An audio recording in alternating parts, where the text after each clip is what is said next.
I Am Legend is a post-apocalyptic drama released in 2007 starring Will Smith and is directed by Francis Lawrence.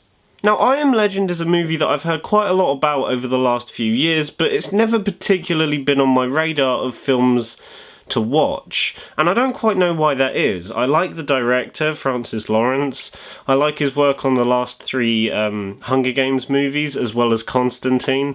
I think they're very good films, and he always manages to make what are conceived as generic blockbuster movies and kind of gives them their own unique little twist to make them, you know, a little bit different, which is why I like him as a director. And I'm also a pretty big fan of Will Smith, unless he's doing straight to Netflix movies like Bright, then he can kind of be shit, but when he does the right project, he is really good. So from that aspect, I Am Legend sounds like a movie that should be right up my street, but for some reason I just haven't really had the interest of checking it out until now. And I'm kind of glad I have watched it because I can finally say that I've seen it. And yeah, it is somewhat better than I actually thought it was going to be. It's not a great film, but that being said, my expectations for this movie weren't that high. First up, the direction by Francis Lawrence is really good and is one of the better aspects of the movie.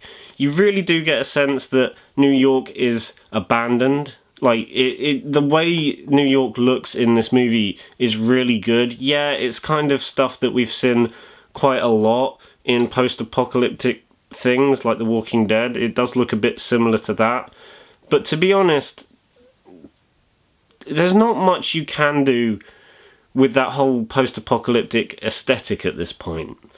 So what they are able to do in this movie, I do think is fairly impressive for the most part. And a lot of the camera work and a lot of the shots, especially some of the opening shots, are really nice to look at and are really well set up. And the direction is perfectly well balanced with a great lead performance by Will Smith. This is definitely one of Will Smith's better performances, and the fact that he is able to carry the movie for the most part on his own is impressive to say the least, and the fact that he makes it look effortless is even more impressive, because I always admire a movie that is solely dependent on one actor and one actor alone, and I Am Legend is one of the best examples of that. He's really good in the movie, and I don't think the movie would be as good if you had a different actor in that main role. He makes the movie his own, and I really liked what they did with his character and the way he portrayed it. I went into this movie expecting it to be a kind of an action movie, but the way they kind of, you know, draw back on that and go for a much more subdued drama aspect through Will Smith's character is a really interesting way of doing it, and I think Will Smith's performance really kind of hits the nail in the coffin in regards to fully portraying that dramatic side of the film rather than going just for a full-on action movie kind of like I, Robot. I suppose that's why I kind of expected I Am Legend to be a bit like an action movie, because this and I, Robot were released roughly around the same time. So I was kind of expecting this to go for full-out action, but the fact that it instead goes for drama and a much slower pace than expected, rather than your typical, you know, full-on action, I thought was really nice to see in a movie like this. And again, the direction works hand in hand with Will Smith's performance to make it feel like its own unique thing, even though this is a kind of story we have seen quite a few times before. I also liked how, for the most part, not everything is fully explained to the audience. There is quite a lot of intrigue when you really think about it to this movie, whether it be the themes or how exactly this virus started or how it exactly is going to get cured. There's always some sense of intrigue in this movie, whether it be at times quite literal or for the most part quite subtle. I like that aspect of the movie, and I really liked how they play it up, especially in the final few moments of the movie. But don't worry, I will get on to that in a minute. Now, like I said at the start, this movie is not perfect, and I do have a few problems with it. The first problem is that the mutant zombie things are very obviously CGI. I like the design of them, and they are quite creepy to look at, and the fact that they're almost skeletal in design is quite unique, especially for this film, but they do look very obviously CGI'd, and I can't get past that fact that they don't look human at all, they just look like CGI monsters.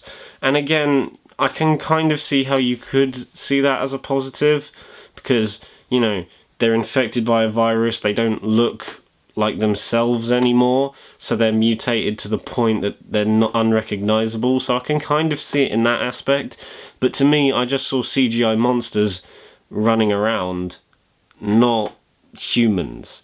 Do you get what I mean? And yeah, that's kind of one of the main gripes I had with this movie. Also, I can't talk about I Am Legend without discussing the ending. And if you didn't know this already, I Am Legend is one of those movies that's famous for having an alternate ending that is arguably better than the ending we got in the theatrical cut. And for this review, I watched both endings. And I've got to say, the alternate ending is miles better than the theatrical one.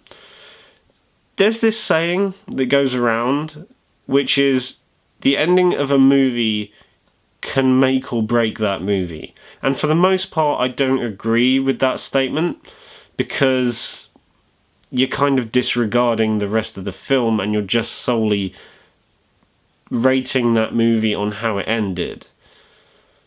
But I think I Am Legend is one of those movies where that statement heavily applies, because, let me explain. The alternate ending perfectly fits in with the tone and style that was set up in the rest of the movie. The rest of the movie is a very slowly paced drama that focuses on one man's morality and his decisions with that. The ending of the alternate cut fits in with that perfectly. It takes its time and it leaves it open-ended, which is kind of what the movie's been setting up with its subtle intrigue. The theatrical cut, on the other hand, ends almost like an action movie, kind of, in a sense, blowing its load literally at the last second, and then literally shows you what's going to happen rather than having it open-ended and a lot more mystery-based. Which is why I heavily prefer the alternate ending, and I do actually think the alternate ending benefits the movie as a whole, whereas the theatrical version just kind of grinds to a halt. And this is one of the very few times I'll probably do this with a movie, but I'm actually gonna recommend you watch both endings and kind of make it up for yourself, because in this rare situation, the ending does affect how I feel about the movie as a whole. Which is why I'm going to have to give the movie with the alternate ending an 8 out of 10, because like I said, it fits with the style of the film, and it just has a better emotional punch to it. Whereas the theatrical ending gets a 7.5 out of 10. Again, I don't usually do this, especially with movies like that, but seeing that the endings are so drastically different, I kind of had to do it, because the alternate ending, like I've mentioned a few times now, fits in with what was set up before. It just feels like it's carrying on, and then the open-ended ending happens, and it just feels like it flows a lot better. Whereas the other one, the theatrical cut, just kind of has this slow pace, and then big explosion, and that's it. So guys, that was my review of I Am Legend. Remember to stay tuned for the rest of the week for more Request Week videos. I will have more coming out over the course of the week, up to Friday. If you enjoyed the video, then give it a thumbs up, and subscribe if you haven't already. Bye.